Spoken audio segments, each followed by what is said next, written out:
যাকে দেখে নিয়মিত ক্রাশ খান পাকিস্তানের তরুণরা, সেই নাকি উল্টো ক্রাশ খেয়ে বসে আছেন পাকিস্তানি ক্রিকেটার বাবর আজমের ওপর।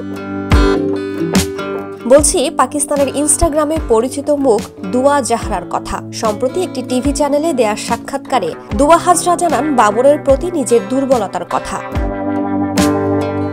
ভালোবাসার মানুষ নিয়ে কেউ কিছু বললে রেগে ওঠা সাধারণ বিষয়, দুয়ার ক্ষেত্রেও তাই। জনপ্রিয় এই মডেল বলেন, আমার ক্রাশ একজনই, তিনি বাবর আজম। তাকে আমার ভীষণ ভালো লাগে। বাবরকে নিয়ে যদি কেউ কোনো ঠাট্টা করে তখন ভালো লাগে না, তাকে নিয়ে কোনো বাজে কথাই সহ্য করতে পারি না, রাগ হয়, আবার নিজের মনটাও খারাপ হয়ে যায়। ইনস্টাগ্রামে 3,53,000 ফলোয়ার রয়েছে 26 বছর বয়সী এই অভিনেত্রী দুয়া জাহরার। বাবরকে পছন্দ করার সম্পর্কে দুয়া জানান যে তার জীবনসঙ্গী হবে তাকেও ক্রিকেট পছন্দ করতে হবে, নইলে নাকি সম্পর্কই এগোবে না।